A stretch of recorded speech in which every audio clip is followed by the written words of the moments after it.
Welcome, Iron Disciples, for another awesome episode. We're going to have some fun today with one of our passions, which is lifting weights and killing ourselves in the gym. So it's going to be a nice experience because we're passionate about it. It's one of those things that, unfortunately, if we get to dinner or something like that and gym talk comes up, we just talk about that for the rest of the night. We're just annoying. We annoy everyone. Dude, come on, man. It's like you're just dominating the conversation. And we're like, yeah, well, it's not meant to disinclude anybody. So we got 5 points, right, Mike? Yeah, so we're first off, this is our first live, so bear with us as Oh, right. we Yeah, figure sorry. some out of some of the quirks out. We finally got Dave in office here. He's managing things behind the scenes, so we appreciate him on that. But we figured we'd start with the easy topic, soft one with being in fitness. So we have kind of 5 things we view as like mistakes people are making. I already know I'm making one of the mistakes on this list already. But we're gonna start first off with lifting too heavy and then also having bad form, which a lot of times those 2 things go hand in hand. Boy, do they, man. It's like you can't have one without the other unless you're like an experienced power lifter who's like so good at standing on the edge of the cliff. Yeah. But yeah, lifting too heavy is a big one, man. What were some of your first experiences with it, Mike? How'd you? Well, I wouldn't say when I first started in the fitness world, I wasn't really trying to do the ego lifting thing, but I can see the draw to it. Mhm. Um, but it's just funny because you notice the more I'd say you become seasoned and mature in understanding gym, like lifting and the form you should be using, the less weight you end up using. That's right. So I think, it goes from like when you first start out, you get this like PR mindset, I think, is where like I want to hit PRs, I want to be increasing my bench every month. Mhm. Stuff like that is in your head as far as I think it's just kind of a natural thing to be in male Totally. nature.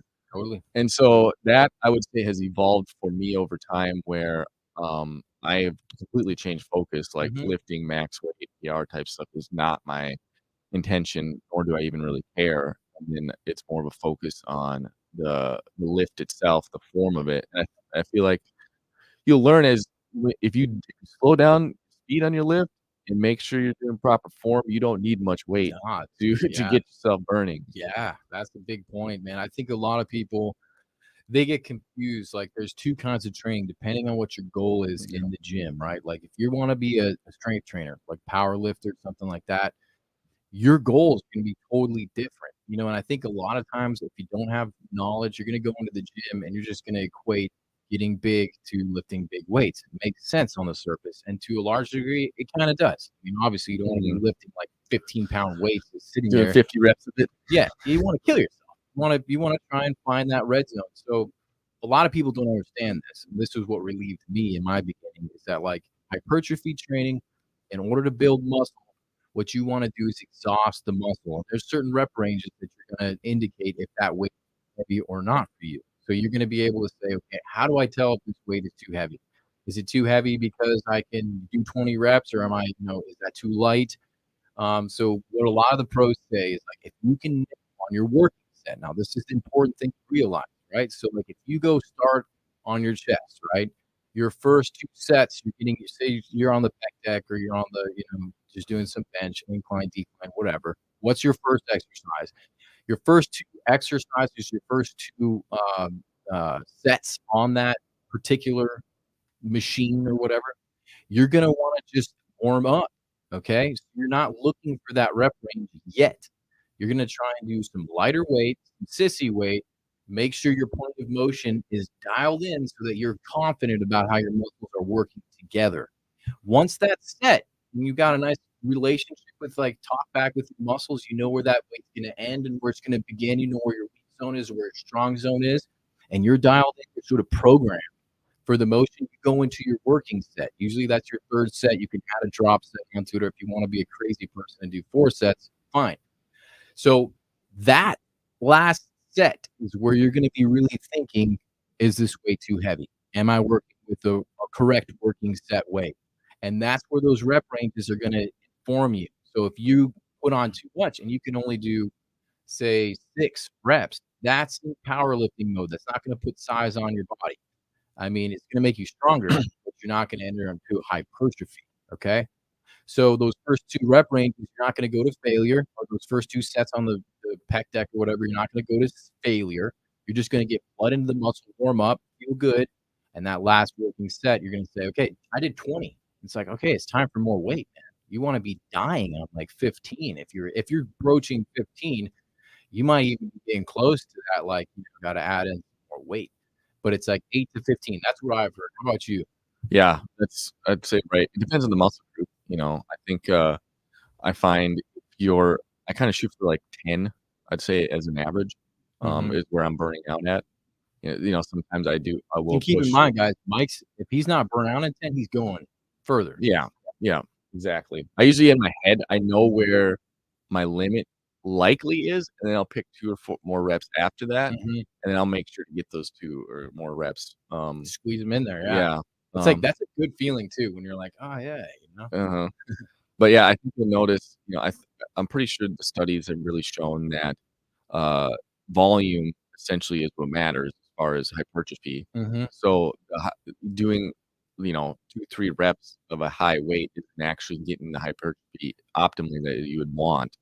Exactly. It'll increase strength, but not necessarily size of Right, and what so you're. that's comes back to your goals. Mhm, So, I mean, if you're in the gym and if you wanna be on a powerlifting, which is not our domain of expertise, we're, like, trying to, sort of body sculpt, hypertrophy, build size, that's what we're interested in, mhm, as well as health and being able to do it for the rest of our lives, but that's a really good point, I mean, like, if your goal is 10 and you feel like that's gonna be where you're at, but you still got some gas in the tank, take it to where you're dead, like, that's then note, jot that down, right? No, I gotta add more weight next time, mhm, right? But a big part of, like, where Mike's at now is that he's been lifting for long enough to anticipate exactly where he probably is gonna fall in his rep ranges, and that just comes from experience, so it's mhm, gonna be trial and error in the beginning. You might really surprise yourself with a body part. You go and do some squats, and you're like, "Oh, I'm just gonna put on 2 pizzas and be good." And you just blast them in, like, "Oh, I'm pretty strong here." So with that experience, you're gonna be able to hopefully hone in and be able to hit those numbers and get the desired weight. 'Cause you don't wanna waste your working set, you wanna make your work that's why they call it the working set, because that's where boom, that's where the changes happen. So, yeah. yeah, and I think, what else was gonna add to that? If you know, as far as form, I think where you're gonna see a lot of this stuff, like, you can't really cheat on bench. If you put too much weight on, you're gonna hurt yourself. But it's like, you think of bicep curls, like, that's where you'll see the new people at the gym grab the 50-pound Mhm. and do these Oh, yeah. just We go right for the bicep. We're gonna kill ourselves on these yeah, biceps, and they do these just absolute especially the cheater dudes. curls Yeah. and, Swinging the yeah, weights. total Yeah. swinging the weight, and then you see the biggest guys at the gym, they'll grab, a 25 or Yep. 30, and they're just meticulously, Mhm. burning out that muscle. Slow and controlled, Yeah, man. so Yeah. definitely pay attention to that kind of stuff. As Don't far as form goes, right? Yeah, Yeah. and just know that if you're doing that exercise correctly and, slowing the tempo down a bit sometimes really helps. Like, you Mhm. don't need to be going for that big weight. Mhm. And a lot of Mhm. times looking at those big guys, especially the bodybuilder types, and, like, if you've lifted more than them, if you're grabbing a bigger dumbbell than them, like, probably wonder what you're doing It's not 'cause because you're genetically gifted. yeah. It's 'cause you're genetically retarded. You're just doing it Just like nat all of us, okay? Yeah. I would say so since on the point of form and how, like, form and proper execution of the exercise will, enhance your lifts, a big point that comes up for me that I learned later on the down the road, which definitely enhanced my ability to push weight, was proper bracing. So people don't understand that naturally, especially like say for instance bicep curls, like it's a tiny muscle and you're gonna do your bicep curls. For some reason you feel really gassed. And the reason why is your whole body is stabilizing these ape hangers, these arms, right? And they're just hanging out there. So your abs, your core, everything is working so that these can stay rigid enough to get a solid contraction. So even though it's a tiny muscle, you end up feeling pretty tired. And what happens is if your brace is really good, meaning your transverse abdominis, your abs, these things are working together. So like it's not that you're not breathing. The key is you want to be able to breathe into the brace so that your body is structured appropriately to push the weight. Because if it's not, you're going to get tired or you're going to hurt yourself. Mhm. You're either not breathing or you're breathing too much into an improper brace, maybe you blow or burn you, pull a gasket. Like that kind of stuff happens, Yep. especially when you're lifting heavy or you're trying to go in, not that you're lifting heavy, but you're pushing your red line on your working set. So, bracing, think about it. It's proper bracing starts with proper, being able to stand, your posture. Like, that's the beginning of bracing. It's the way your feet attach to the ground. It's your spinal column being properly braced by your abdomen, your core, and then being able to keep that tension as you breathe in and as you breathe out, making that second nature while you're under a load. And as soon as that becomes like a real focus in your lifting, your lifts will go up, obviously, because now that muscle group has the ability to like a house, right? Like the foundation is like solid. So you can build up. You can build up without the thing toppling over or something like that. And it'll prevent injuries too. So that's a big thing with weight that I can think about. Yeah. Well, should we move on to number 2 is we have diet. And so this is kind of an overarching term on a lot of like what I've seen a lot happen at the gym is someone will tell me, they're trying to make gains and not cut. So people making gains, and I ask them, how much you eating in calories a day? And it's like something ridiculously low. And it's like you can't build muscle in that much of a deficit. Oh, dude. Yeah. So there's a lot of errors I think people tend to make in that world. Whether and you got some good examples of Being really aggressive. bulking. Yeah. Oh, yeah. And then I've seen just lately when I talk to people on like trying to put on mass, and you find out how much you eat, and it's like, okay, that's why you're not putting on mass. And Mike's tried like diets are very much like you need to be honest with yourself because some diets are a tool, like, and then other ones are something like they're all tools, I would say. But I think the goal is to get to a place where you have very good routine in your diet that's solid, right? Yeah, you don't have to think of it as a diet. Exactly. It's just life. But you've used diets just to help Mhm. some of the guys, like, maybe there's some guys who are, they wanna use diet like, a scalpel to get, like, some fine Yeah. tuning done, like, Yeah, so I mean, I did the keto diet basically for 5 years, straight, and I'd say I did it, like, 80% of the time. Like, I would take a day or 2 a week to cheat, and then I had ways to get right back into ketosis pretty fast, around to make it more enjoyable. That's a tough one to oh, dude, follow. I can imagine, yeah. But, I think it like, for me, that was sustainable, though. Like, I did it for 5 years, and the reason I kinda switched off it, 'cause you feel great on You being do, in you ketos, clarity, like, just, like, it emotionally worked really too. naturally. It worked well with fasting, Yep. but then I wanted to gain weight, and it was really difficult to gain weight on that kind of food. Like, You're what am I so gonna do? it's Eat, like like, 15 ribeyes, dude? yeah, or eat, like, all the macadamia nuts, but, Those things are fatty, aren't they? yeah, they are good. Oily little nut. But so, yeah, I think, you gotta pick it depends what your goals are. There's, I would say, significant difference in how I would change my diet if I was cutting or bulking. Yeah. Like, I've been bulking, I would say, for 2 years. Now I'm just maintaining.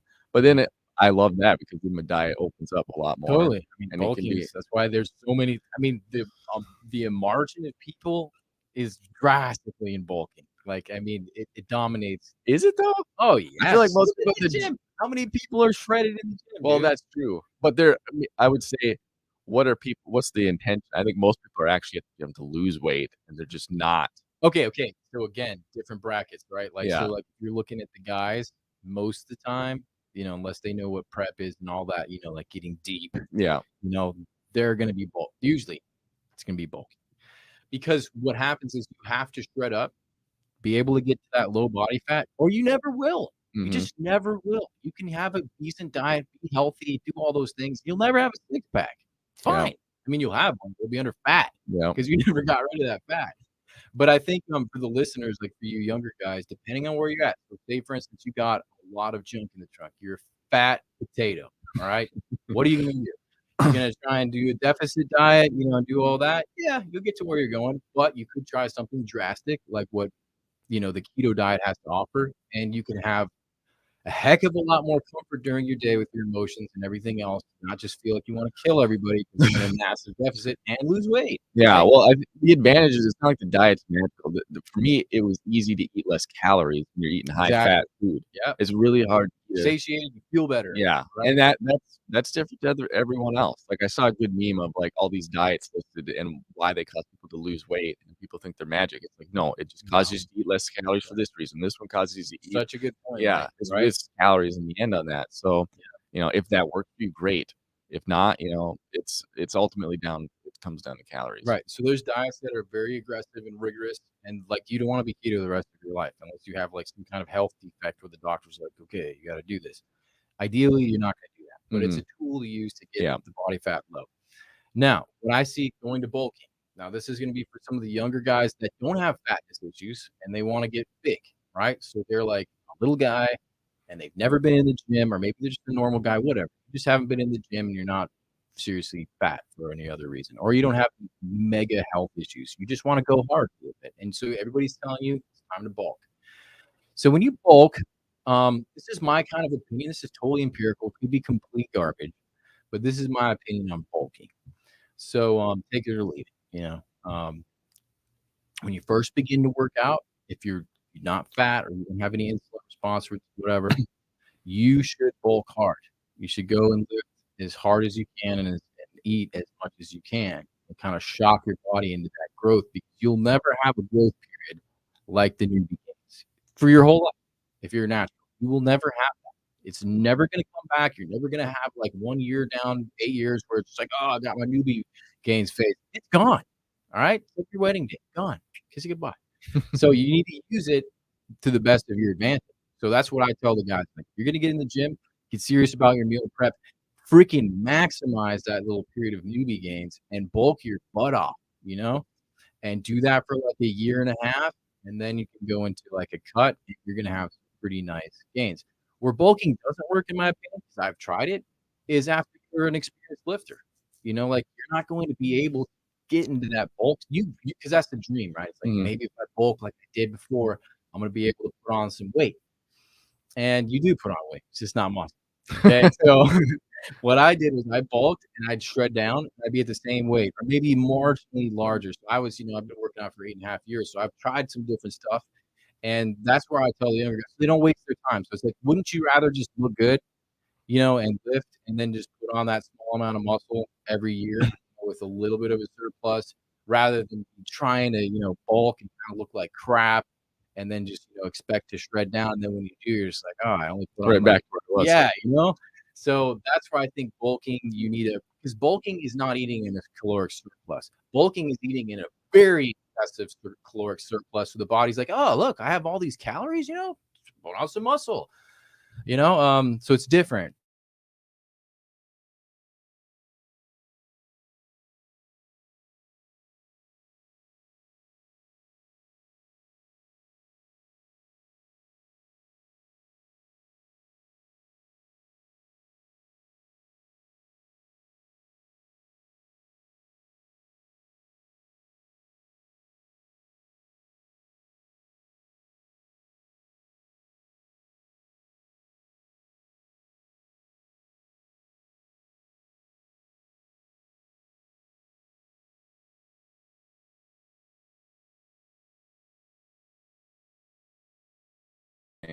And Mhm. so I think there's limitations with being natural on Yeah. like how much weight you can put on and not just kind of end up fat, I think. Yeah, when you're ripping nasty farts that could level a freaking city, that's your guts telling you, like, "We can't digest anymore. We're not even digesting anything. You're just crapping it out, but don't even do it," you know? Your body will tell you, it's like, "It's just too much food, bro. We're passing it through. You smell like a dumpster, okay?" Like, that's our indicator. That's how we communicate, I you know? remember my good buddy Ryan telling us about his experience in high school trying to put weight on for football and how he'd be just, like, Killing it. shoveling food, and he'd be so overfull and, like, near vomiting. He'd be laying on the floor trying to keep it all down, Oh god. and still can't put any weight on. Just, like, killing him, dude, like, my heart goes out to those guys because they put in the work, and it's like, at some point in time, you gotta accept what your body is, reach your plateaus and stuff like that. You're not gonna you can torture yourself all you want. Go ahead. Learn for yourself. It'll be your experience and your journey. Yeah. Like, go ahead. Alright, so what's the next one? Next point is around not being consistent and then just kinda your routine in general. Ah, good one.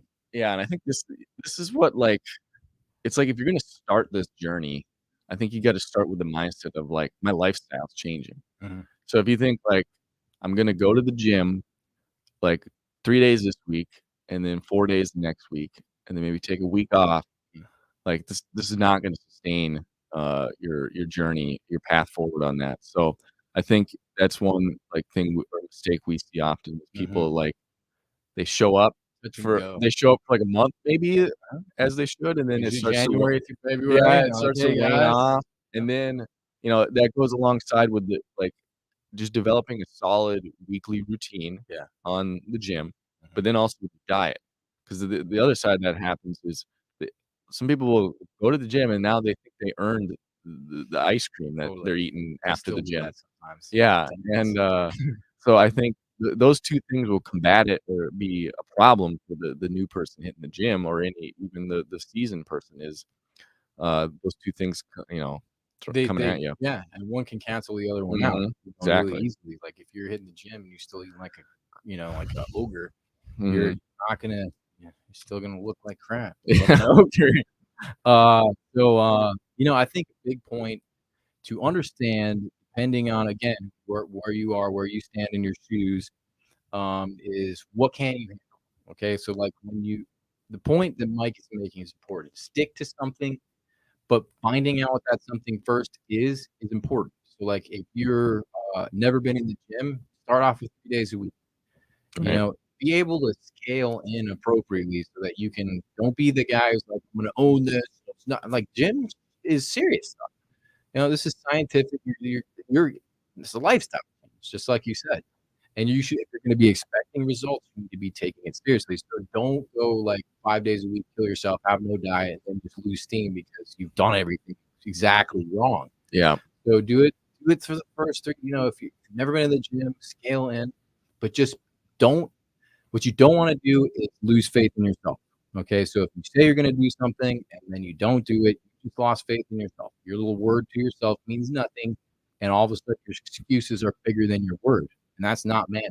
Like, your man means your word, you decide to do something, you follow through.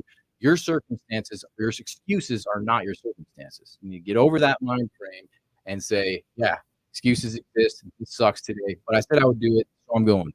It may not be at the time that I wanted to, it may not be for the amount of time I wanted to because you're adapting, but I'm there, right? And so that's the mind frame that makes it good, anything happen. It's commitment, right? So be committed, find out a routine that's gonna work for you, then commit to it, right?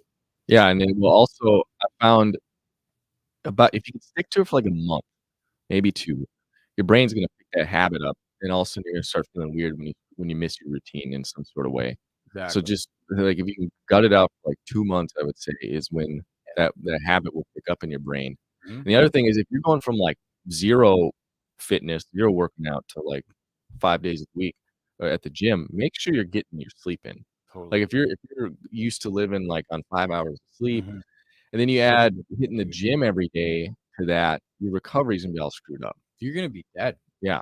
Yeah. So Burnout, make sure you're getting enough sleep and, quality sleep. quality sleep. Like, just know, like, go look at Andrew Huberman's podcast on sleep or Matthew Walker, like, if you're drinking a bunch before bed, yeah, you might feel like you slept good, but no, you didn't. No, you Um, slept like the dead. You woke yeah, up yeah, dead, like, exactly. not good. Yeah. Yeah. Yeah, sleep is one of those things that, I think I heard it said, maybe a month ago, like, I think it was More Plates, More Dates guy who's talking about all these PEDs. He's like, if sleep was a PED, it would outdo everything. Mhm. And the PED is short for performance enhancing drug. And it's because that's where all of your gains are, dude. Your whole endocrine system, your muscle building. I mean, that's where the body puts up the scaffolding, gets the machines out. It's like, let's go repair these roads. Let's go make these buildings better. I mean, your body's a city, so do not. It's such a good point, dude. Such a good point. Alright. 4th point is logging progress. Yeah. This is the area I fail at, so I'll let you run with Ah, it. yeah, I feel that for months too, man. Mm. I think what happens is, uh, as you progress, you get less and less. Well, it's an emotional thing working out, okay? So there's gonna be days where you feel like you could lift a house. There's gonna be other days where you're just like, "Ugh, I don't feel like I can lift anything. I don't wanna be here," and just do it.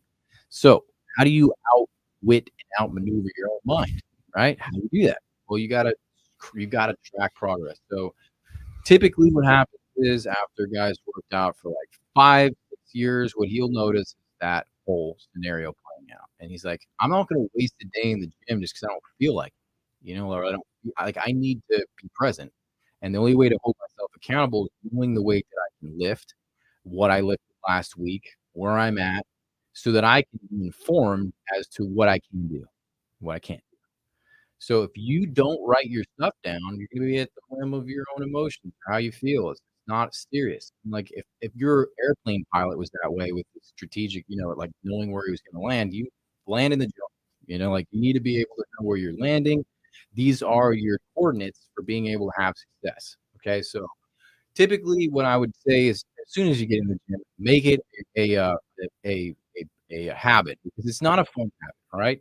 It's not a habit like picking your favorite song after you're done with the set to get you hyped up. It's not. It sucks. You have to open up your phone and your notes, or if you have a pad, you have to write down the name of the machine. You have to write down your rep ranges, what you did, if you did single arm, double arm, all the important stuff. If you did a drop set, I did a drop set, you're actually journaling your workout.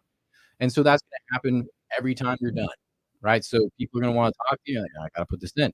If the people stop me in the gym, why are you always on your phone? I'm logging my workout. This is part of my workout. This is what I do, and sometimes it's nice because you don't want to talk to anybody and you're actually, but so it's important to be able to do that so that you can actually progress because what you'll notice is there'll be a day where you don't feel like it. You look back at what you did and boom, you got maneuvered your own excuses and you're going to be able to lift heavy. You're going to be able to have confidence in what you did the week before. And it's not just like, oh, I think it's 80. No, it's 85 to 14 reps. I know that's what. Yeah. And if you can't do it, then it's like maybe it's time for a deload. So it's still communicating to you useful information so that you can progress. So if I did like a bunch, I did 4 plates for 15 on the belt squat, and I'm sitting there like, man, I only did this many today, and I did my dog shit sets, which dog shit sets where you wait like 5 minutes to go back and do another one. It's good for legs, but man, I did 3 after that. I did 5 on my dog shit the other day. What happened? It's like maybe it's time for a deload. Maybe it's time you take a week off, do some active. So anyway, it works to your advantage. So and I tell the younger guys to make it because I didn't do it. It sucked. Like I didn't want to sit there writing. I would rather just sit there, catch my breath, pick my favorite song. Usually is what I would do. Or just kind of sit there, recover. But it keeps your head in the game. It's a benefit to you. At the end of the day, that's what the Olympics guys do. How serious do you want to be? Yeah, it's something to do. And I don't see a lot of people. I see like nobody doing it, to be honest. Yeah, it's pretty rare. I see like a few people doing it. But yeah. So that's I think probably too part of my logic of not doing it was I'm like I'm in a heavy I was in a heavy deficit for a while. Like I lost 60 pounds. Oh yeah. Over probably 2 to 3 years. So I was never of the mindset like, yeah, I'm gonna be making progress on strength, eating in a deficit for all this time.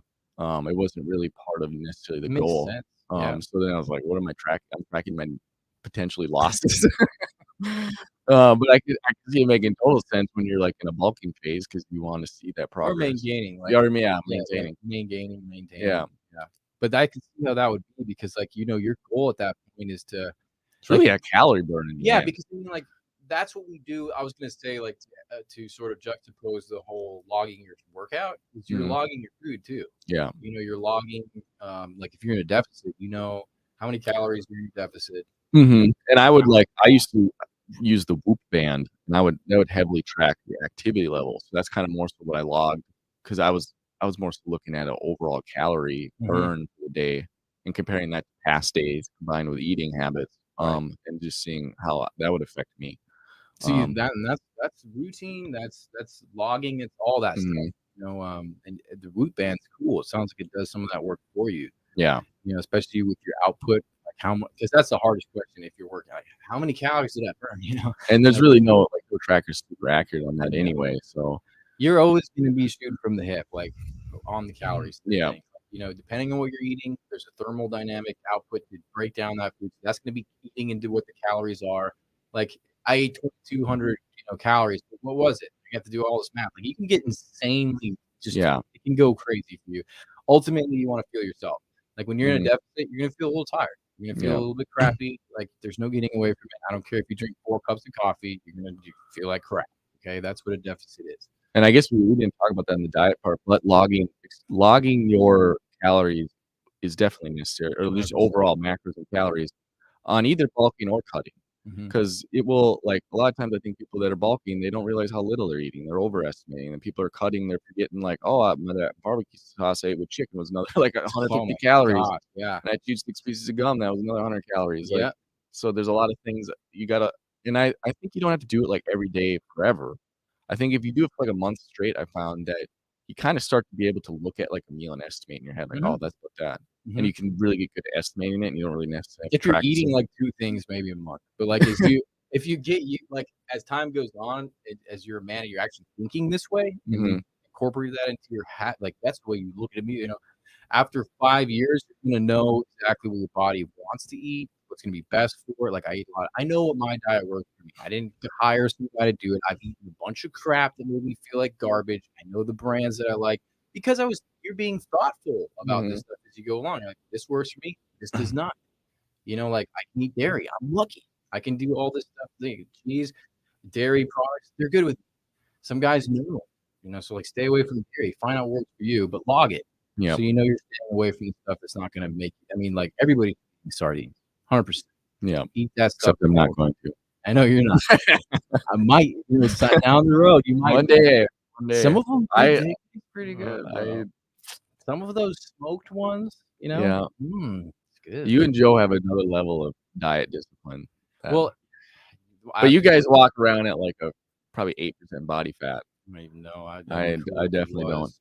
I don't know if I do, but I can tell you this, like, what happens to me physically is what happens to me mentally, and this is what I would encourage the guys because it's not like a vanity thing, like, I wanna be walking around, I think I'm more like 12 or 15 body fat, 'cause I carry a lot of fat in my back, but, I think, the mental thing is really that's why I work out 3 days a week. That's why my diet is built because we have the Iron Disciples, we have our music, we have a lot of other things that need to fit in to progress at the gym. And so when I eat things like that, I'm gonna end up being more cognizant, more sort of emotionally stable, like emotions and food. People do not realize the sickness that's there. If you're eating emotionally, like if you're pounding Yeah. down Oreos, Skittle, freaking you need pizza, and then you feel better. That's serious. Like food is a drug. You need to understand that. Yeah. So when you eat stuff that restricts that dopamine hit, stuff like that, like mackerel, sardines, cucumbers, stuff like you said, after a month or 2, your body actually kind of digs it. Mhm. It's not like I'm sitting there like, "Oh god, not again." I'm like, "I like my sardines." I crack open my can, I kinda get excited and I eat 'em, you Yeah, know? yeah. Well, I eat eggs about every day to the point where I get made fun of for that, so that's Yeah. my How many eggs you uh, I usually eat, like, 6 to 10. right on. Yeah. Eggs are perfect food. They Yeah, literally come encapsulated I know. already. I've eaten a couple 100,000 probably in the last 5 years. I don't Killing know. all the baby chickens, I know. somebody's gotta do it, you Somebody's know? got to do it. Well, that's a good one. Uh, Yeah, thanks for bringing that up about nutrition, though, because that's a dense subject, and you should be logging it. yeah, That's where it should begin. yeah, Yeah. and that Yeah. kinda somewhat plays into the 5th point, which is not necessarily a mistake, but something we'd definitely recommend is blood work, getting blood work done to Yeah. understand, especially your baselines, where you're at, Mhm. and, where you're lacking, but yeah. Yeah, blood work. Okay, so when you hear it, it's freaky. It's like going to the principal's office, or like I have to go to the DMV, or like I was talking to my buddy as a younger guy. He's like, he had to schedule his first doctor's appointment. He was just super intimidated by it. I was like, yeah, it's kind of scary. It's like this official thing in life where you're just like, I'm gonna deal with all these professionals, and I don't know what to do. Super basic, guys. Like nowadays, there's a ton of You don't places have to go to the doctor. you don't even have to go to the doctor. That's the point, right? And it's affordable. So the point here to take home with you is that you can be doing all this stuff right, lifting in the gym, having a good diet, all that. It's not gonna matter if you don't know what's actually going on in your biology. Okay. So my advice to you guys is start on a good diet, start going to the gym. Do that for like a solid 2.5, 3 months. If tight on money, just like all of us, we don't want to just waste a blood work lab. Don't do that. Get your life in order for like 2, 3 months. Go get a lab, do your mineral, do your endocrine, which is all of your, hormones, you know, do a blood smear. There's a lot you can do with a blood lab. There's tons of them you can buy. You can buy all kinds of labs, right? Do the most intelligent ones, okay? That's gonna be your minerals and your hormones, all right? Find out if you're on a good diet, you're still low in vitamin D, you need to supplement that. So, basically, your blood lab is going to help you supplement your diet, be able to address the deficits that are going on in your body so you're not just feeling like you're doing everything right. Because you might. Like, the diet you're on might work for Bill, and he might have great blood labs just eating his diet. It's the same diet you're. But for you, you might have some deficits going on. Your body operates differently. Maybe it needs more of this or more of that. And the only way you're gonna know is by doing that. I've had friends who they weren't taking enough vitamin C, dude. And so that they were just shaky. They weren't feeling good. I've had friends. Vitamin D is like always there. Like I was. That's where I found some of my deficits. I was vitamin D, carotene, and like a few other little things.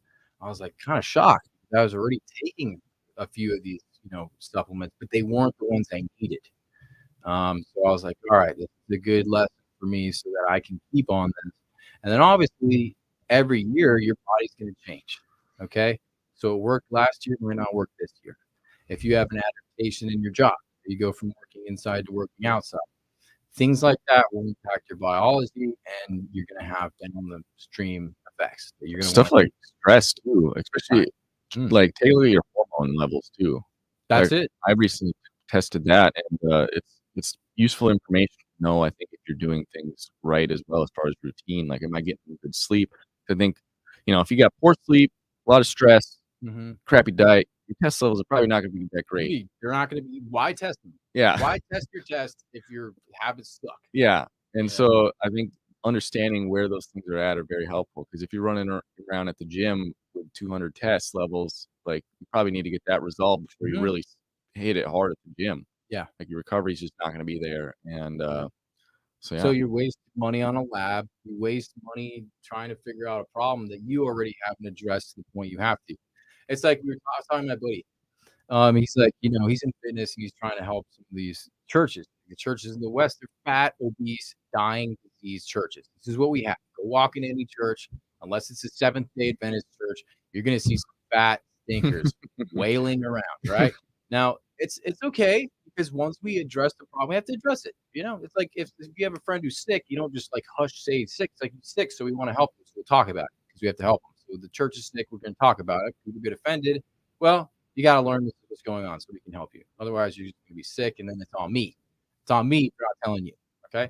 So I'm telling my friend, he's like, yeah, he said something that struck me so deep, man. He's like, I was at there's an altar call, and everybody's sitting up there praying, and they're like, Mabel has, diabetes, and so has, they have another disease, and this and that.